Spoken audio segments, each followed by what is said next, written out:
Okay. All right.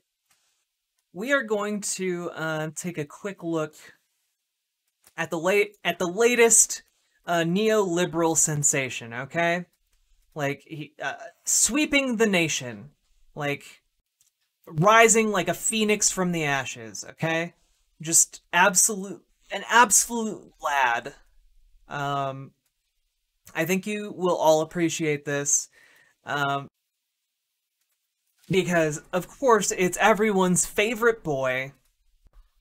Uh, and if you haven't been thinking in your head that we're going to talk about the one and only Slayer Pete, well then, where have you been living? This young hotshot is now taking the Biden campaign by storm, going on going on Fox News and earning himself the moniker Slayer Pete, which is one of the cringiest things I have read in such a long time. But you know, the Guardian praises him for his rapier wit. Apparently, the LA Times is the one that coined the term. And also, apparently, they think that leftists are afraid of going on Fox News. I would happily go on Fox News because, you know, most of the ideas that I encounter on there are just going to be laughable bullshit that should be relatively easy to like disprove. So I think what they mean to say is a lot of like, you know, liberal politicians that are in office right now who are older don't really see any upside to going on Fox News aside from creating like, you know, the equivalent of political chum for the sharks in the media.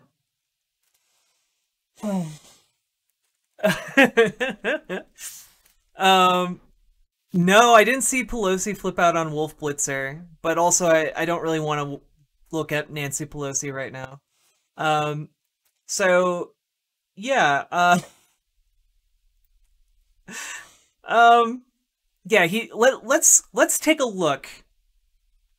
Let's take a look at the rapier wit of Indiana's small-town mayor, Pete Buttigieg, appearing here on Fox about the things that, you know, to really deliver some zingers, okay? Original question about the things that, you know, when you run for president, you have a record on all of these issues. And then we've seen that record and her stance on them changing over time. So there's no doubt she's going to be asked about that tonight. Can you give us some insight into what she might say to justify why she was for Medicare for all then and is not for it now, for example?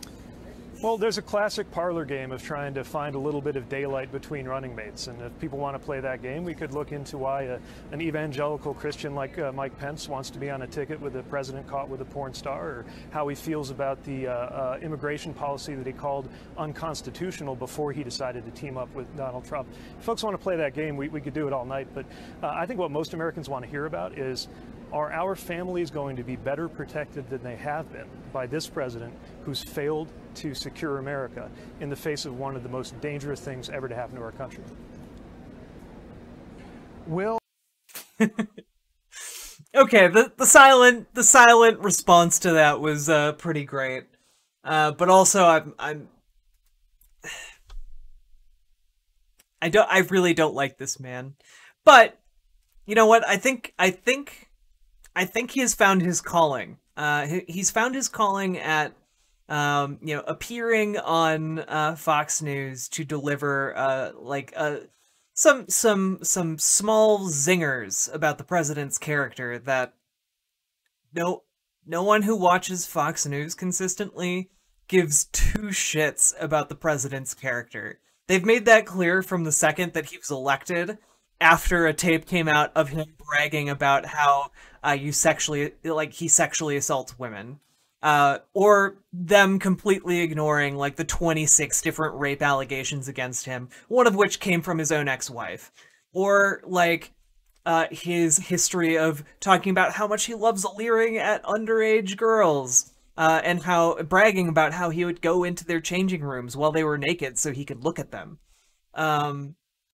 Like, they don't care about any of this. I think the people who do care about this, the people who genuinely care about a clip like this, are not the people who watch Fox News. It's it's liberals. The Libby libs, the ones that are all aboard Queen Nancy. Like, Yas Queen Kamala, like those liberals. Among them, I think this does very well, but I'm not sure.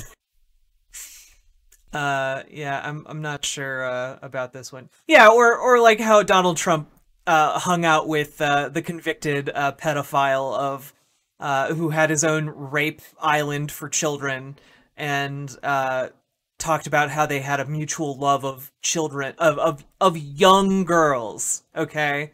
When you talk about that, and the person that you're talking about it with is a convicted pedophile, really leads you to some inescapable conclusions, I think, if you're being intellectually honest. But let's take a look at some more Mayor Pete, okay? Well, it's too bad. I don't know why the president's afraid to participate in a debate. All of us have had to get used to virtual formats, right? I mean, parents are having to deal with e-learning, which in some cases, is not what we're used to. Well, it's always not what we're used to. I mean, we're having to take meetings over Zoom. It's not something I think most of us enjoy, but it's a safety measure. And I think part of why the U.S. is falling behind, is badly behind the rest of the developed world on dealing with the pandemic, is because every time there's been a choice between doing something in a way that's more safe or less safe, this president seems to push for less safe. I think it's also probably a reflection of the weakness of his campaign.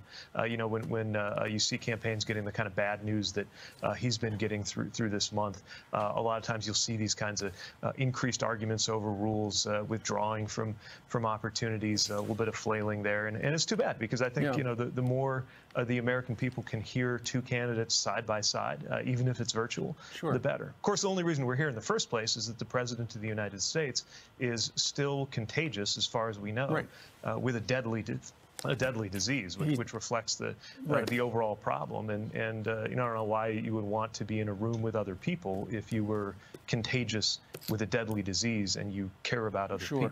But maybe the president doesn't care about other people. Well, wow, what rapier wit. I have to say, by the way, that this clip was only 1 minute and 23 seconds long.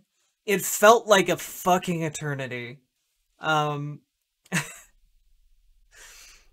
mean, what do Fox News gain? I mean, Fox News gains the ability to say that, like, look, we're impartial. We had Mayor Pete on, okay? We had a dyed-in-the-wool communist like Mayor Pete. Come on.